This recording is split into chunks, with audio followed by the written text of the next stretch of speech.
All right, I think we're ready for some questions. Don't be shy. Oh, we just explained it so well. All right, thanks, guys. Thank you. Come again. We got one over here. Yeah. Could one of you guys talk about the reach back with your forehand throw? Sure. You want to talk about yours? Honestly, I don't really think about it much. I'm really connected with my core, so I'm not just, my arm isn't going back. Really my whole body is coming back and around.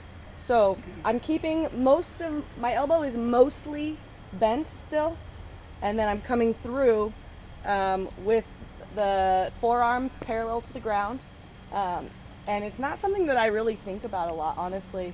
I'm more concerned about this right hip is what I'm using to throw the disc forward. So if you're positioned correctly, your reach back is just natural with your core. What I would say about it is the big difference there is that the forehand reach back is not a linear thing. Where we're talking about the backhand trying to be as linear as we can. The forehand reach back comes up and away a little bit up here rather than like, it isn't like this. Because you need somewhere to go and get that elbow ready, but I will say it becomes linear as soon as the elbow has connection to the body. The elbow should be tight to the body at all times when it can be. In the reach back it can't be, and in the follow through it can't be. But through the meat of the throw, it's tucked. And that's when the throw is linear. So it comes out of that linear place, gets here, goes, then you do the throw, and then you're back out of it again for follow through. And that's actually one of the things that makes playing in crosswinds and headwinds a little bit more challenging for the backswing of a sidearm. Because in the backhand, you're feeling the wind on the disc the whole time, and in sidearm, you're actually changing the plane a bit. So I actually shorten my reach back a little bit in the wind to keep it consistent with what I'm feeling, because otherwise the disc will literally move in my backswing. Just a thought. If you go to the backhand again, when you go through the follow through, as I understand it, the rotation is best done on the heel of the foot. Yep. But you started your pullback on Yep. the toe of the foot. Yep. Talk about that. I've had this question fully 50 times. I'm happy to answer it. So what he's asking is, basically, do you rotate on your heel or your toe? Or how do you rotate through the shot? The answer is both. Always both. Watch. Allow me to demonstrate. If I were to get here on the toe and then rotate on the toe, I would have super strong calves for one, and I would be really like pirouetting out on the tee. It'd be pretty weird. If I got to this spot and I drop my heel and I try to rotate on the heel, call an ambulance now. Because if I had to go here and stay on the heel through the whole throw, I'm probably going to break my knee in half. So the answer is that it's always both. And the way that it works, again, this is such a fast thing that I don't recommend you try to actively think about doing these things. What I do recommend is that you try to shift your weight forward and get a full follow through, and that will solve it. But what is happening is that you're getting here on the toe. When you drive the elbow and transfer the weight, you slam to the heel. Then the foot slides on the front like that, so it's sort of like a heel rotation. And then coming out into the follow through, you're on the toe. So really what it is like toe, heel, toe. So the weight rotation is what gets you from the toe to the heel. You go from the toe to the weight heel. transition. Yes, but as soon as you use the hips low and you start this drive, you've just switched from 80% of your weight on this leg to 100% of your weight on this leg. That's why I'm saying you'd have to be crazy strong to throw hard and not drop the heel. So you automatically, you almost have no choice but to slam the heel here. Then the foot slides, then you're up. But again, it's so fast that I wouldn't say the best way is not to go out there and think, okay, that doesn't work. What does work is making sure that your weight gets forward. Don't drag the toe. Make sure that you get forward, lean into the shot, and what I mean by that is like put weight towards the target, and that will force the body into the position we need. More questions? I actually have two questions. Bring it. You said you don't feel like you throw like super far. What do you throw comfortably, like well, with ease? Like, I'll say that among a crowd of frisbee throwing people, I do throw super far. But in the context of my peers, I would say I can comfortably throw like in a field without restrictions 500 feet. Okay. Second question, what is the hit point and where is it? So Where's the disc rather at? it's the elbow drive, I think. So the very, very beginning of the reach back, when you're way back here, that isn't it. So as you start to go here, this is like still, for me, this is still not full effort time. This is like accelerate to here, and then right there is like, it's like between the shoulders. Like when you get to like here, then you go really explode, and then the disc is really being released earlier than you think. Like nobody is out here with the disc still. The disc rips out of the hand as soon as the wrist passes the elbow in space. So as my wrist eventually comes here and passes my elbow, that's all the spin I ever need, and that's the disc coming out. So really the disc is probably gone when I'm like here. It would look like that. When you see a So picture, it's out of your hand, like right here. yeah, for almost all of us. And when you see a picture, you'll see like a still closed hand, and the disc is gone, and my hand will still look like this. And the disc is already out, and then it's all into the follow through after that. But the hit is right here, and it's pretty obvious why. I hope this never happens to any of us, but the thing I always liken it to is like, I'm in a burning room, and I don't know if I could elbow down a door. I hope I could in that situation. I really don't know. But if I was gonna try, I certainly wouldn't try out here, or up here, or anything weird. It's like, it's very specific, and it's right here where my elbow makes a 90, and it's between my shoulders where I feel powerful, like I would have any hope of escaping. It's only here. It's not out away, it's not like swooping through.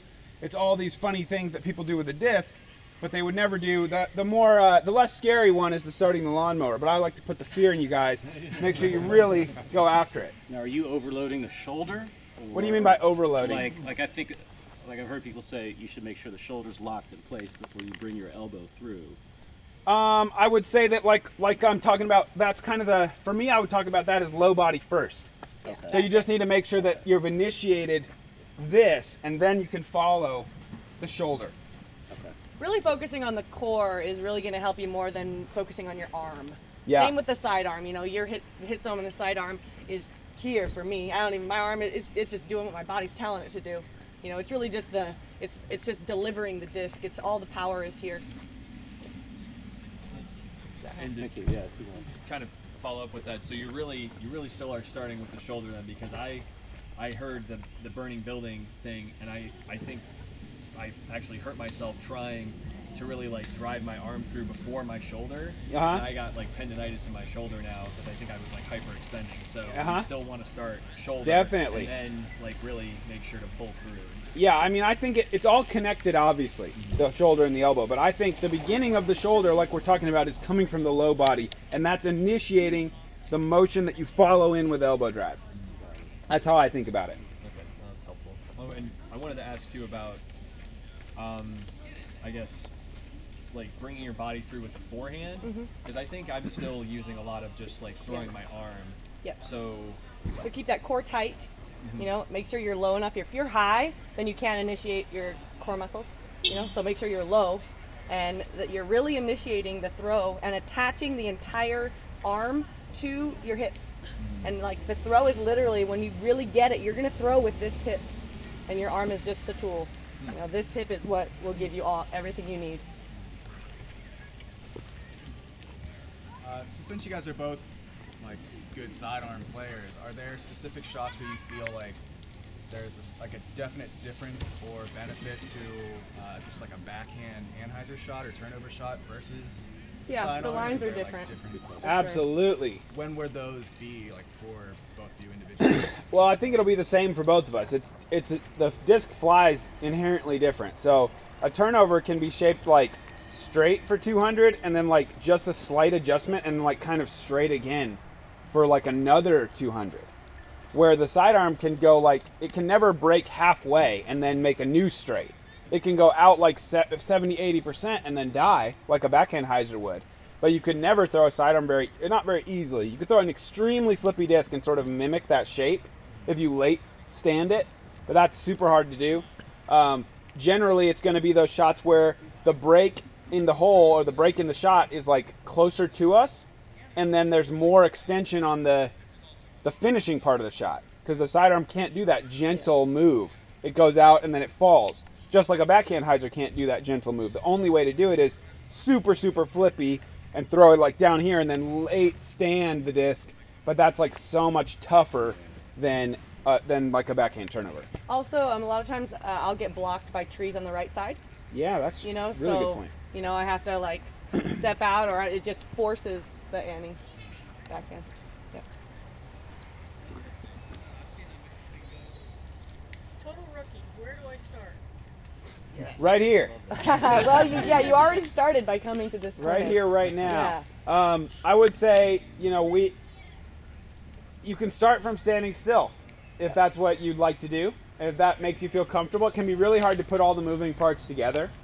So I would say a great place to start if you've really never thrown is pointing your shoulder where you want to go. So you're not standing like this. Point your shoulder where you want to go. Strive for sort of a straight, long reach back and just try to throw and follow through. And Try to probably make it throwing a simple. putter or a mid would be a better way to start Absolutely. instead of a driver. If you can control that, then you'll have a natural progression to the faster frisbees. Often the putter and mid will go farther anyway on your first day than the driver will. I have a question. So, if I'm trying to throw a hyzer flip, it seems to me I get the best shots when I'm really getting that snap at the end of the throw on Okay. the backhand. Okay. Is there a similar thing that happens with the forehand? Because I don't get any of that with the forehand. And that, Audible, different audible snap. yes, but I can also. I feel like this is Yeah, happening. yeah. That's the difference between the passive wrist and the active wrist. Okay. Because the disc is ripping out in a backhand and the disc is being forced out in a forehand. We're throwing it out. Where in the backhand the disc is kind of ripping free. I see. So you're not going to get that friction feeling in the forehand. Yeah, it's a different kind of drag. Thanks. Back to the elbow. I've seen so many slow motion when they're coming through. This is like a right angle, as they're like this part of the arm compared Okay. to the body as they come through. So where do you really start to? You start back here with your elbow, because every time they come through, it's right. It's always square. Yeah, I would say that at some point you have to be square, right, to get around. So where that is going to be between the shoulders. So when you're back here, you don't want to start back here with trying to straighten out your elbow. You're going to start with the low body, and as you pull through here, right where you're powerful, when the arm's making this 90, that's when you're also going to have this 90.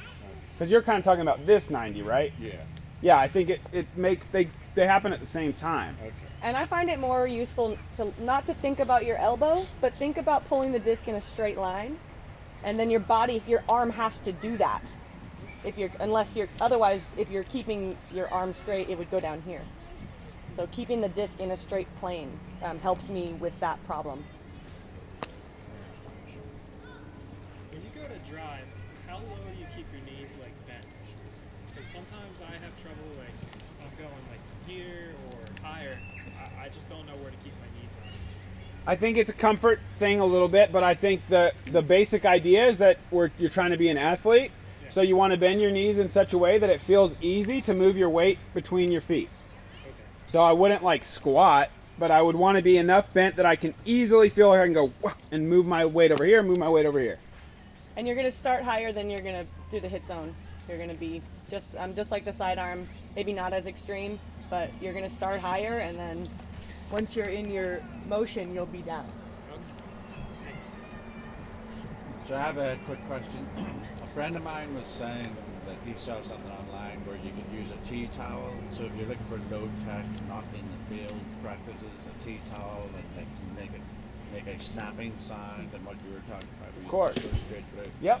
Are there any other things like low tech in the house things you can practice your Well, that other one that I Hold on. mentioned, I think this can be important for people that are trying to learn that X step and figure out the timing of starting from this drill.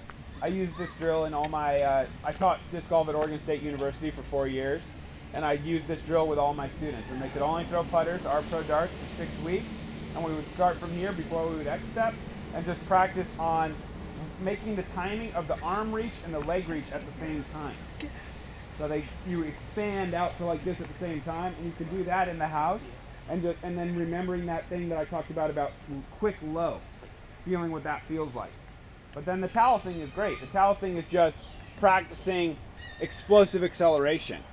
So where if the towel makes just then you're not quite doing it right. What you want to hear is like a quicker snap, because you have a change in speed, where it isn't just uniformly like ugh. It's like bang. Disc Golf Strong has a few exercises on his website that you use an exercise band, and you do some of the motions with the band. I mean, you will have to make sure that your form. I mean, it's more to build the muscles around the throw versus teach you something new. So you'll want to make sure that your form is pretty solid before you start doing that, because you don't want to train your muscles wrong. But that is one low tech thing that. Just check out his website. It's got a bunch there. Thank you. Transition from if you're normally right-handed and now work your shoulder to left. I mean, you're starting totally over, and that would be really hard because my left hand's terrible at everything. So it would mean just kind of absolutely restarting from the beginning, because there's not very much. Our right arm isn't very good at talking to our left arm, at least not me. Like, because I can do something with my right arm has no bearing on how well my left hand can do it. So even though I've been playing disc golf almost 20 years, I'm still horrible with my left hand, and I don't intend to practice it. I hope I don't have a situation where I have to. But if I had to, I would be starting from the very beginning, and I'd be getting into this drill with the left foot in front, and I'd be doing this, and I'd be trying. So I certainly wouldn't quit. I'd try to come back. I'll promise you guys that right now. If I ever lose this arm, I'm still coming back. You haven't played in a month. You're warming up for a tournament. What's the best, if you can practice a couple times during a week in a field, what should you be doing to best prepare yourself? I like playing catch because it's high reps in low amount of time. Like, if you're busy and if you have somebody who can play a little bit of catch with you, then you can get a lot of throws without having to chase down your disc. And you can practice little angles and subtleties, and warming up before events. My favorite way is catch. I use the R Pro Dart, and I start at 100 feet and go out to hopefully 300 if my catch partner is willing and able to throw the putter that far. And keep it simple. Don't try to throw a whole bunch of different kinds of shots. Just try to throw it flat when you're working on your drivers too. Yeah. How much of distance do you think is physical strength rather than just technique and form? Not very much. What I will say is I think that there is some element of muscles come in basically two fibers, as I understand it, slow twitch and fast twitch. So I don't think being strong means a lot, but I think being fast does. Some people are faster than others for the same reason that even if I trained my whole life, I could never touch Usain Bolt in a sprinting race. There's some people that could train their whole life and never throw the disc as far as I do. But that doesn't mean you can't throw farther than you throw today. But I will say that it isn't like everyone has the potential to throw like Simon, because not everyone has muscles that move that quickly when they need to. But I think technique is way more important than strength, infinitely more important. And I think speed is coachable, you can work on it, but only to some amount. I can never beat Usain. He's just got more of that than I ever will. And training strength is still important, but more on the way of training your joints to make sure that you're offsetting the work you're doing on one side of your body. I strength train, but not because I'm trying to throw farther and get stronger. I do it so that I offset my left side, and I can make sure that I'm preventing injuries. Yeah. So that's why you train strength in disc golf, in my opinion. I think that's perfectly said. I think strength is more going to help. Muscle strength is more going to help you with injury prevention. Being stronger, because the disc is so light, right? I mean, moving this thing doesn't require strength. It requires speed. So I've struggled, I learned incorrectly when I started, a lot of people. Most people do, yeah. With weight shift on my front foot. Any tips? So explain this to me more. I throw with a very flat foot when I plant. Rotating with my toe angled to this angle feels... Yep. Okay. Well, I would say, go really slow and practice landing with the heel up. And don't try to throw too hard, and don't try to, just try to go slow and feel what that feels like. And it will take a little while to break a habit like that. Cool. And breaking it down with his drill also will help that. It's good because you can just pause at the back of it and just check everything. Yeah. Rather than trying to run and do a big X step and go, I wonder what my foot did. Because you can't really analyze and perform at the same time. Yeah, that's a good point too. Yeah. Definitely don't, when you're trying to throw good shots, don't think about your form at all. practicing and getting birdies don't happen on the same day. If you try to practice, you play really bad, and that's all right. But when I'm out on the course, I'm not thinking about form anymore. I'm thinking about getting birdies and trying to win. And those are different, totally different things. You had one? Yeah. Would you guys be able to talk and maybe demonstrate some different things about roller angles and trying to go like learning rollers? Sure. Start incorporating them and then deciding like what kind of disc to use or how to get the right angle to get them to go either long and straight or short and flip over and those types of things. So rollers are really awesome. I'll start with that. I like to use them like a lot. And I would say that the mistake that a lot of people seem to make is they sort of assume that, for some reason, people assume that a roller is not as versatile as an air shot. Like people think, oh, how do you throw a roller? What disc is good for it? But I don't really get people asking me like, what disc is good for disc golf? You know, it's like the roller is super versatile. I use a ton of different discs when I do it. So I would say I'm totally comfortable rolling all of these during tournament round. So this is the different types of rollers that I throw. Just the same way that I throw a lot of different subtlety things with my air shots. The thing to know is that a disc behaves on the ground the same way it behaves in the air. So if this is a sidewinder, it flips over in the air, it also is going to flip over quicker on the ground. So you got to understand that, and that changes how far you can target to land the disc, how much you can expect it to flip through, and how much the wind is going to affect it, all these things. So I would say don't underestimate how versatile the roller can be, for one. But to kind of get back to your question, how to learn it, I would say understable is obviously the easiest because it's easy to flip it down to that angle, and people aren't used to generating power with their back arched and getting that extreme anhyzer. So like a Sidewinder, Roadrunner type disc is going to be easier. An old beat up one, even easier still, because when you throw that with a given speed, it's going to adjust and help you towards the roller, where like a Firebird, which I do roll Firebirds pretty often, is going to fight me on the roller. Like it's going to try to hyzer out, which is getting away from roller angle, where the Sidewinder tries to flip. It gets closer to roller angle as it flies. Does that make sense?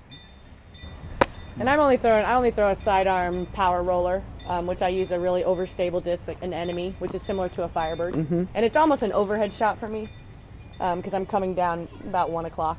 And because the thing that some people don't realize, just like what he was explaining, the stability, if you try to roll like an understable disc, it's going to come out way earlier. So I roll a power roller, I throw an overstable disc, as overstable as I can, and it actually goes very, very straight. And if you want to throw flippier, you need a more angle when it hits the ground. And you got to know that it's going to progress.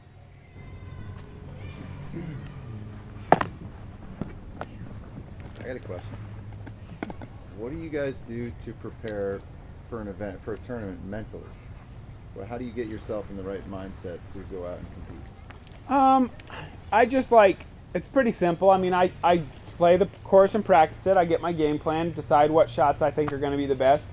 I pretty much know what disc I'm going to use on every hole, with the stipulation that if it's really windy, I might go up one or down one in my order, like of stability. But I basically know what I'm going to throw before I get to a tee pad.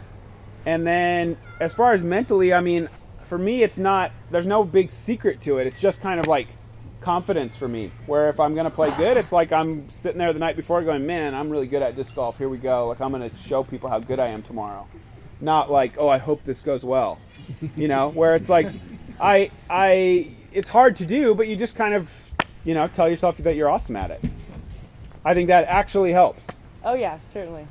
I actually write down everything that I do in practice so that I can, when I'm up at the tee and maybe I'm nervous, that I don't forget. And sometimes it's hard to think if you're nervous. Yes. I used to get nervous a lot more than I do now. And I've worked through, a lot of the game is a lot of mental. I take more of a mastery approach of the game mentally. I don't really care what anybody else thinks about what I'm doing, and I just try to do the best that I can do with my game. I don't get my ego involved, like, oh, I'm so nervous that somebody's going to watch me shank this shot, or I'm nervous to have somebody watching me do this, or I want to impress these people. I don't think about impressing people. I think about throwing my shots and doing my thing, and I stay present in the moment. I don't get ahead of myself, throw shot for shot. I try never to get mad about anything when I'm playing. I read a lot of golf books to help my mental game. Bob Rotella has a bunch out, and a new one I'm reading right now that I really like is Fearless Golf by Dr. Valiente or something like that. But definitely explore the game. A lot of people, even pros, I'm always kind of surprised, especially kind of the rookies when they have not thought about their mental game at all. I'm just throwing shots, and then they get to the tournament and they wonder why they can't do what they did in practice. So it's certainly something to read up on and enjoy getting better at. So I encourage you to consider it as just like you would your putting routine, working on different ways to work through some of those mental struggles. And the other thing I would say is that despite how, when we're playing well, despite how easy we might make things look, or Ricky or Paul or anybody, Paige, we all still get nervous. And that isn't necessarily a bad thing sometimes, to be a little bit nervous and try to key in on your shot. You just have to learn how to kind of harness that energy to your benefit, rather than thinking like, I'm going to get so good that I'll never be nervous again, because that'll never happen. Every putt, I still have some element of like, okay, I've got to make this. Like I can't, and I wouldn't say nervous, but there is that energy. And every time when I get my name called and I tee off, I have nerves, and that's part of sports and part of performing a skill, like in the public space where people are able to see what you're doing. So it's okay to be nervous, but you want to make that work for you as much as you can. And one of my biggest mental game tips I would say is just to let yourself celebrate victories as you play, where so many people are like stomping their feet and kicking their bag, and they have this huge emotion of negativity when they do something bad, but then they hit a 40-footer the next hole and they're just like, of course, like, yeah, I hit it, leave me alone. I don't need you like fist pumping and celebrating, but internally, like if I miss a putt low, 20-footer, I'm gonna be mad. Next putt, if I hit the band, I'm still mad, but secretly a little bit I'm like, it's all right. Like you made an adjustment, you didn't miss it low, you didn't wimp out, and a small victory is something that can be celebrated internally. I wouldn't fist pump a miss, but I would say that you can kind of slowly build your confidence back up mid-round by doing something like making the game simple, saying, I'm going to throw it to the right of that tree. You don't think I'm going to get an ace or I'm going to get a birdie. That's hard. You have to do stuff really exactly, and then you set yourself up to disappoint yourself. If you think about, I'm going to throw it right at that tree, and then you do it, then you go, nice, man, there we go. And then you build this positive momentum. Then you get up there and you go, this putt's going to be high enough. If you fail, you fail. You go, man, next one you redouble that effort. This one's going to be high enough. The air ball high, you can still, outwardly I'm still like, but inwardly I'm kind of going, like I'm on my way. I'm birdie the next one, because I know that I'm in control of what this disc is doing. Yep. Focusing on what you're doing and not how you're doing. Keeping you stay in the moment. So I've noticed that doing more field work has helped my rounds. So I don't play as many rounds as I used to, but I do a lot of field work, and I enjoy my rounds more, even though I'm playing less of them. Okay. What do you guys do? Like, could you talk us through like a day of practice for you? You want to go first? I like to start out with some stretching and yoga and meditation, and then I hit the green. And I putt I have a routine where I have I'm trying to get a couple from every step, and then I try to make jump putts, and then I do some up shots, and then I'll warm up in the field. Trying to just dial in. I have one thing that a lot of people, they're not aware of the shots that they have. You really only have maybe 4 or 5 different shots that you throw consistently, and focus on those shots that you're trying to throw. Don't just get out there and just throw a bunch of shots.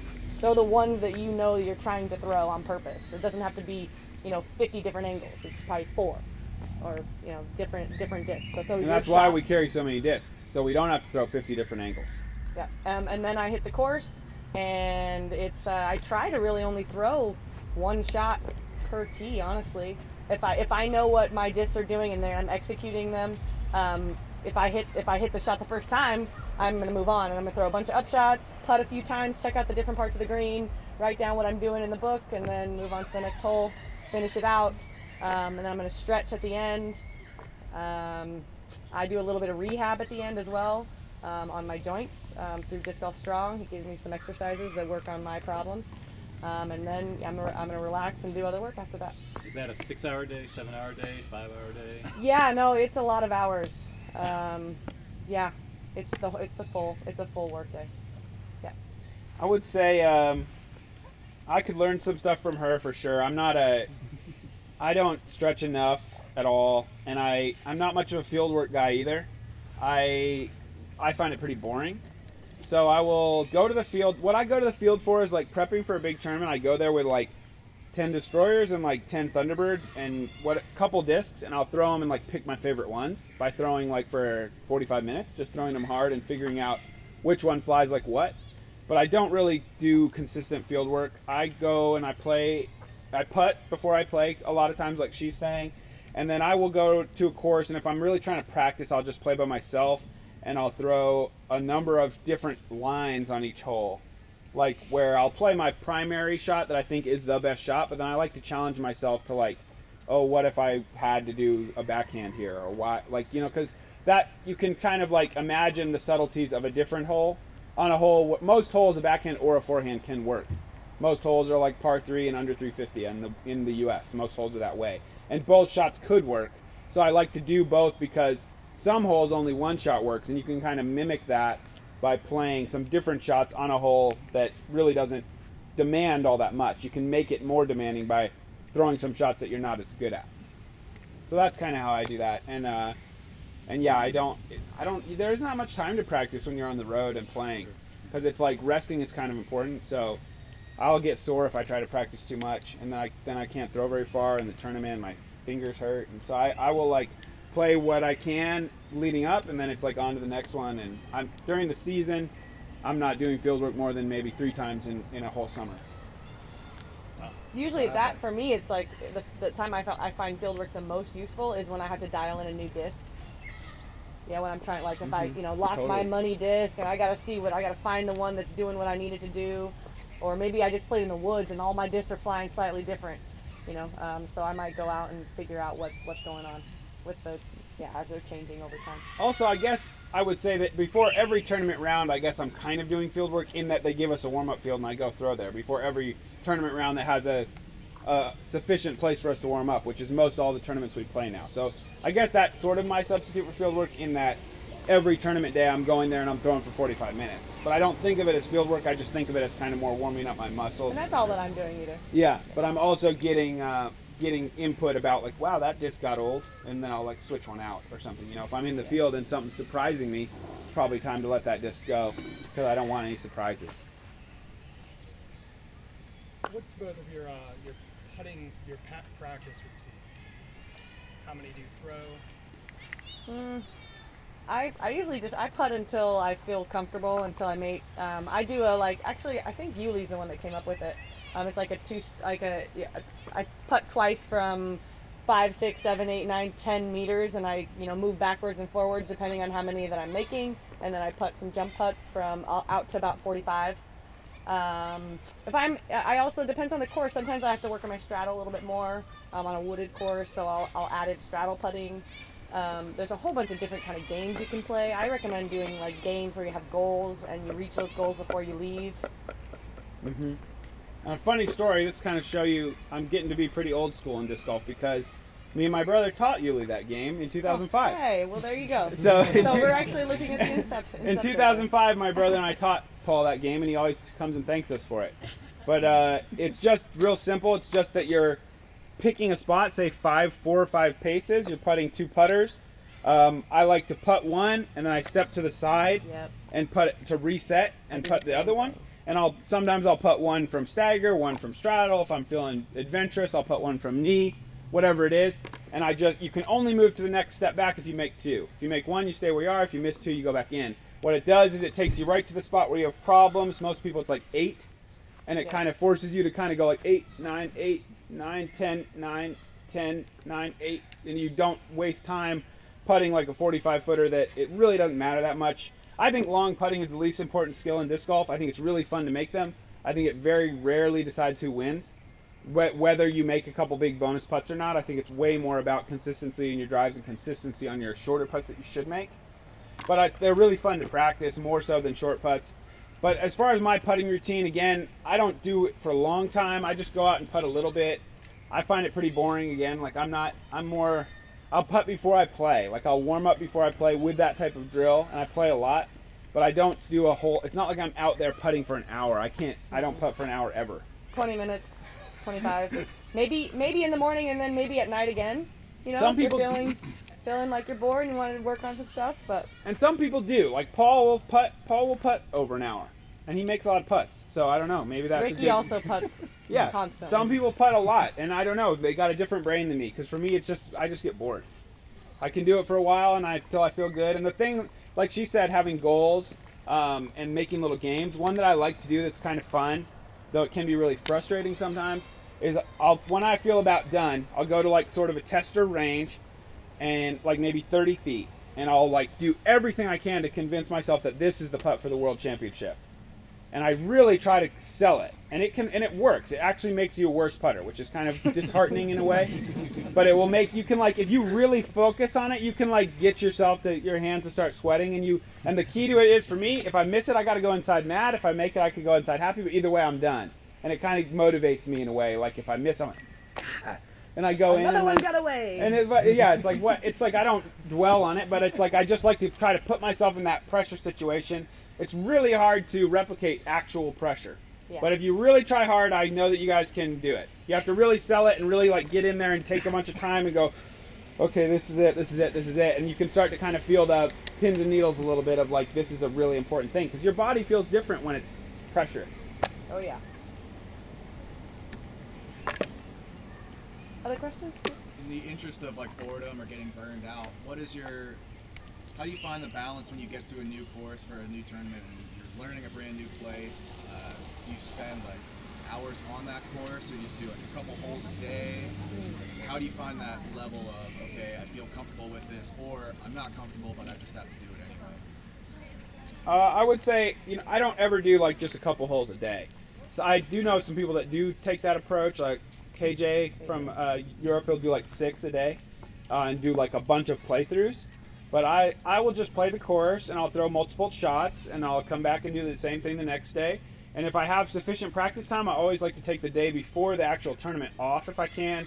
Or at worst, I do my practice round as early as possible in the morning. Because I like to get over 24 hours of not out there ripping shots before it's time for me to actually perform. Because if I fatigue myself, I can tell that, like, especially with my forehand more than anything, I think, if I over practice, and this happens every USDGC, I haven't figured out how to not do it, but I always throw too many, and then by the time I'm in the tournament, I'm like, man, I was way up there in practice, and my arm is just not getting me the same juice, where if I slow down a little bit, I can sustain that and throw a little bit longer in the real tournament.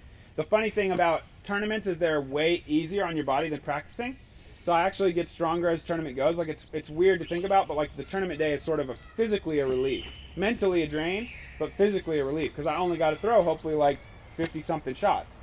Where if I'm practicing, I'm throwing like 250. So it's like a lot harder on my body. So I'm actually like resting. Like it's funny to think that playing the USDGC is like resting, but it kind of is. Physically resting, mentally taxing.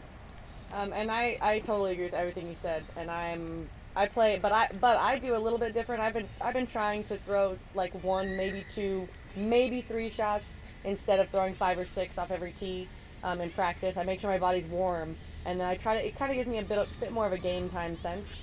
But then I'll play all 18, but only throwing 1 or 2. And then the next day I'll go and test it and try to still, again, throw just the 1. And if I miss the shot, then, I know why I missed it, whether it was something I did with my body or maybe it ended up being the wrong line, and I'll throw a different disc and I'll make mental notes. And then maybe the day before I'll go work a couple holes, just a couple trouble holes or something. Mm-hmm. Or I'm just going to throw a bunch of up shots and putt. And I always get stuck practicing with Paul and Eagle, and they throw so much, and every time I get sucked into it and throw as many as them, and then every time I remember I'm older than them, and then my arm hurts.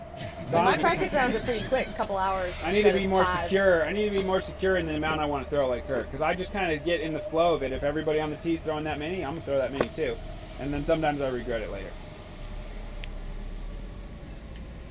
Can we see you throw some? Yeah, tell us what kind of throw. Or you just want me to throw some discs? All the throws, man. Every throw I've got. Power backhand.